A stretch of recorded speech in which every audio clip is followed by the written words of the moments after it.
السلام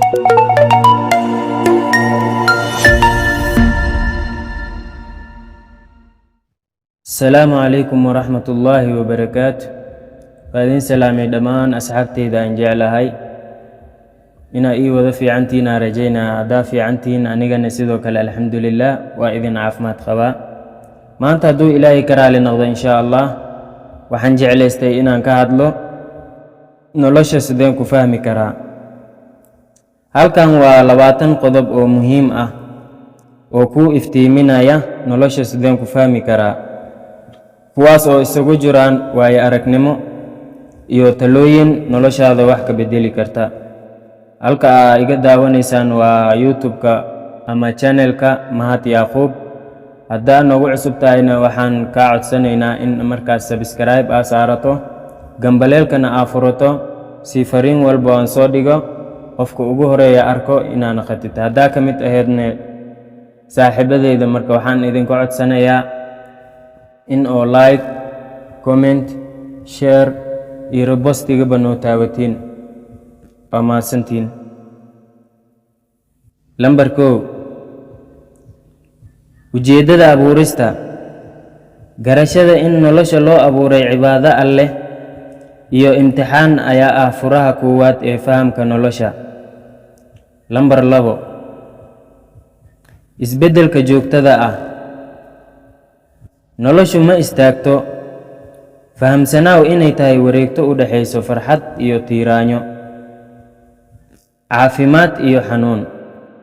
Lambar 3 barashada nafta. Qofka aan naftiisa aqoonin ma fahmi karo dunida. Ogow meelaha aad ku fiican tahay iyo meelaha aad ka daciifsan tahay. Lambar 4 waqtigu waa hanti.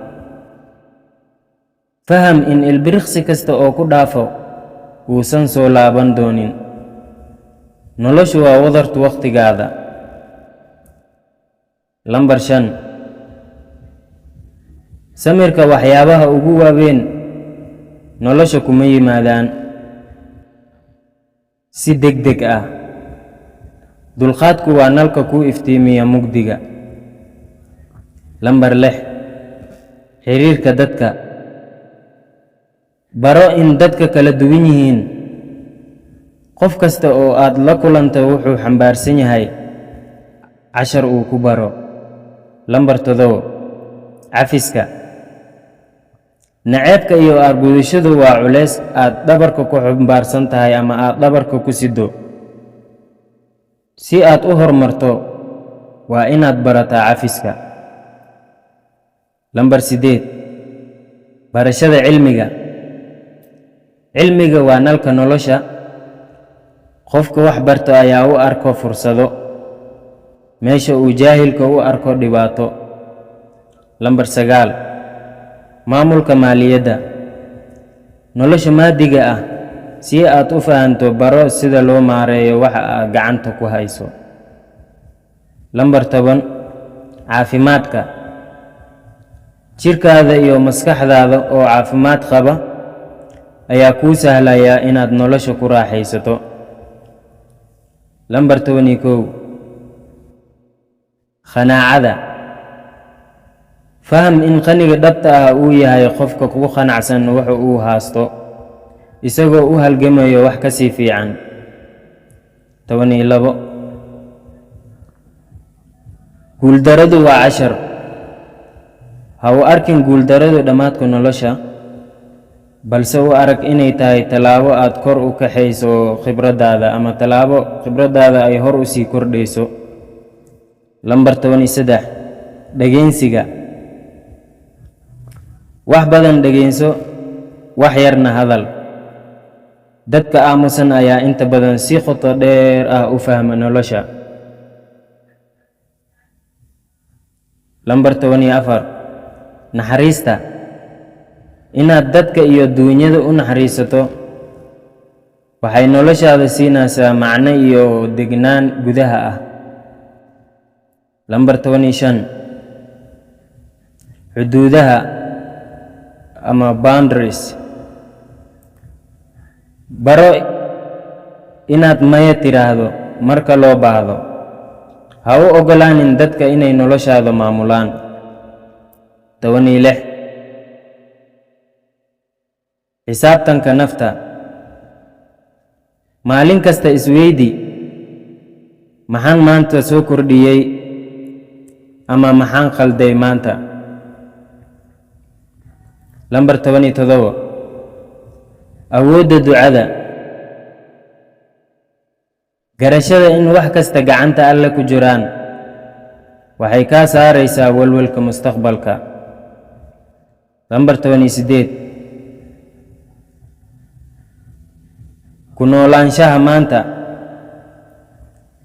ha ku lumin noloshaada ka shaqaynta shalay oo tagtay ama walwalka berito oo aan la gaarin. lambar 19 aqbalidda geerida. inaad og tahay in noloshu dhammaad leedahay waxay ku siinaysaa geesinimo aad ku qabato waxyaabaha muhiimka ah. lambar 20 tegista meelo cusub. socdaalku wuxuu furaa maskaxda, wuxuuna ku tusiyaa in dunida ka weyn tahay deegaanka aad ku nooshahay ama deegaanka aad ka soo tagtay. markaan isweydiino su'aasha ah sideen nolosha ku fahmi karaa ama nolosha sideen ku fahmi karnaa, noloshu ma ahan imtixaan hal mar la wada gudbo, balse waa safar dheer oo maalinba cashar cusub ku baraayo. si aad u fahanto nolosha, raac qodobadan muhiimka ah. noloshu waa isbeddel. ha filan inay hal meel ku istaagto. maanta haddii adag tahay, beri way ku fududaan doontaa. fahamka ugu weyn waa inaad barataa sida nolosha loola qabsado isbeddelka ama adaptability. baro naftaada. dadka qaar waxay isku dayaan inay dunida fahmaan ayagoon weli naftooda garan. ogow waxa ku farxad geliya iyo waxa ku dhiba iyo ujeeddada laguu abuuray. markaad naftaada maamusho, noloshu ayaa kuu fududaata. waqtigu waa macalinka ugu weyn. ha degdegin. waxyaabaha qaar maanta ma fahmi kartid, laakiin sannado kadib ayaa ogaan doontaa sababta ay u dhaceen. samirka waa furaha nolosha. waxa aad gacanta ku haysa keliya ka fikir. ha ku lumin tamartaada waxyaabo aadan beddeli karin, sida wixii horey u dhacay. diiradda saar waxa aad maanta qaban karto si aad berito u qurxiso. xiriirka dadka.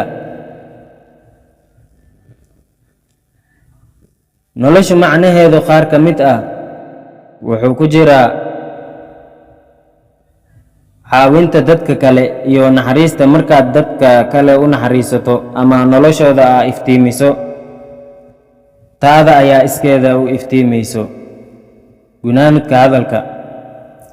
nolosha ma ahan mushkilad u baahan xal, balse waa xaqiiqo u baahan in la waayo aragnimo ka qaato.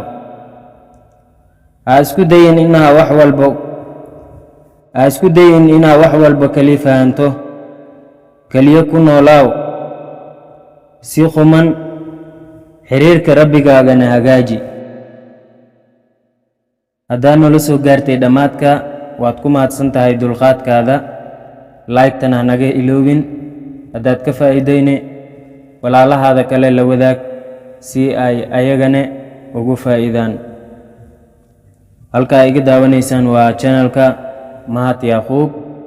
subscribe-ka iyo like-ta iyo commentiga iyo share-ta iyo repostigana dhammaan hanaga hilmaamina. sidaa iyo nabadgelyo.